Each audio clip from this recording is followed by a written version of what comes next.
Ukraine will suffer from food shortages because of the coronavirus, which, by the way, has infected Jackie Chan, while Ukraine legalizes violence. Disinformation never stops, but neither do we. Welcome to StopFake, the place where we break down fakes about Ukraine and expose the outlets that generate them. So let's get to it. One of the Kremlin's main sources of disinformation about Ukraine, the online publication Ukraina.ru, was stoking the fires of panic and fear, declaring that Ukraine will face serious food shortages and rising food prices because of the coronavirus, illustrating this alarmist fake story with empty supermarket shelves. The publication cites Alexei Doroshenko, an expert from Russia's National Council on Economic Development, who claims that problems with food supplies in Ukraine have already begun, as the number of merchant ships from China to Ukraine has shrunk drastically, and the processing of those who do deliver goods to Ukraine has become more complicated because of the coronavirus. Doroshenko claims, quote, "Everything is standing still. Suppliers are looking for new supply channels from China. Ukraine is threatened with a shortage of Chinese exotic fruit and grain." These alarmist claims are the opinions of one obscure so-called expert and are not supported by any evidence, but more importantly, Ukraine's customs agency has not introduced any restrictions on the import of goods from China. In a recent interview with the RBK news agency, the head of Ukraine's customs service, Maxim Nefyodov, said he does not foresee catastrophic risks for Ukraine in the future because of the COVID-19 virus. There are preliminary reports that some factories are shortening the work week because of the virus, and that might lead to higher prices on goods from China, but the impact of such a move is difficult to predict. China is Ukraine's third largest supplier of imported goods after Russia and Germany. Ukrainians buy Chinese mobile phones, computers, electronics, children's toys, spare parts, and cars, something that people do in other countries as well. So to say that Ukraine is heavily dependent on China for food and grain imports is a gross overstatement, because Ukraine is a major food producer in its own right. Now, according to Ukraine's National Bank, the impact of the coronavirus on Ukraine's economy will be limited and will mainly affect metal production, with the decline in metal prices being offset by lower prices for oil resources. Ukraine's economy is not predicted to suffer from the impact of the coronavirus, and to claim that supermarket shelves will soon be empty of food is to resort to alarmist sensationalism and to seed panic in order to cause massive disruptions to daily life.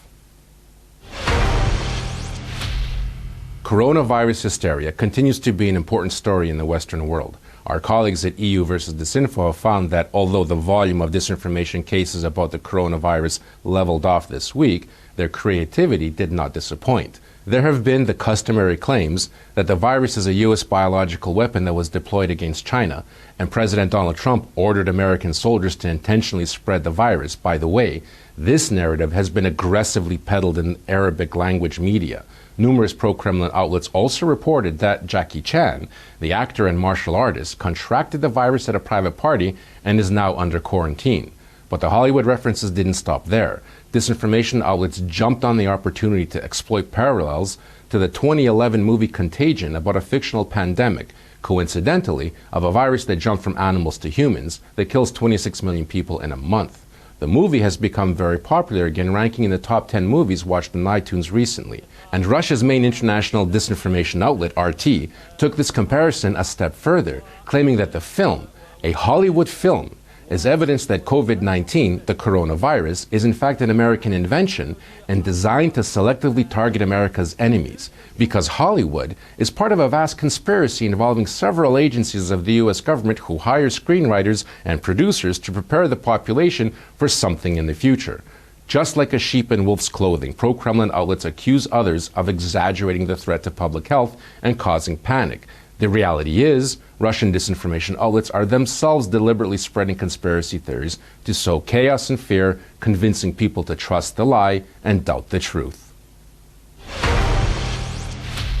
The recent registration of a draft law in the Ukrainian parliament outlining military consulting activities has caused an avalanche of fakes in Russia's pro-Kremlin press. Kremlin faithful outlets wailed this week that the law legalizes violence, confirms the country's status as an illegal arms trafficking center, and calls for licenses to kill. Ukraine needs such a law, the fakes claim, because its soldiers are massively deserting and therefore private armies will have to replace Ukraine's official military in the Donbas. Now, Ukraine's parliament is indeed considering a law to legalize and regulate military consulting services in Ukraine. The law looks to outline the employment of veterans of military operations in the Donbas and law enforcement agency retirees.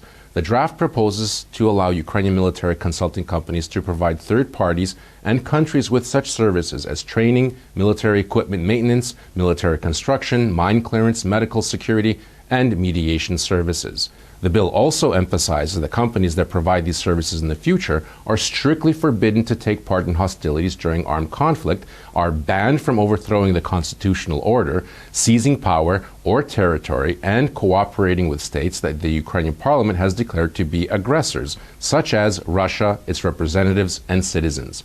Russian media claims that such services will be provided outside of Ukraine and that private armies will attack civilians in the Donbas are complete fakes, as are the claims that Ukraine's military are massively deserting, claims that StopFake has already debunked, and you can find them on our website, StopFake.org. The reality is, the so-called massive desertions are actually around 2,000 people in military service that have chosen to remain in Russian-occupied Crimea. The proposed bill also aims to create a unified state register of firearms and ammunition and controls over the circulation of such weapons. In June of 2018, the reputable Swiss organization Swiss Arms Survey found that there are over 1 billion firearms in the world, the vast majority of which are in civilian hands. Ukraine is included in the 25 countries with the largest number of unregistered weapons.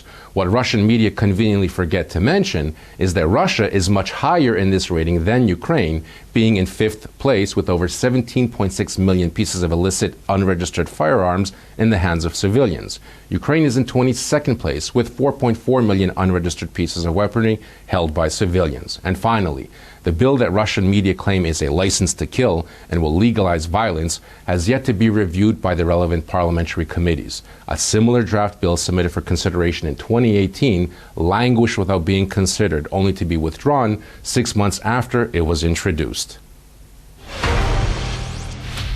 That's it for this week. You can find much more dissected disinformation on our website, StopFake.org. Remember, if you spot any disinformation about Ukraine, forward it to us for a truth autopsy. I'm Marko, and this is StopFake. Thanks for watching.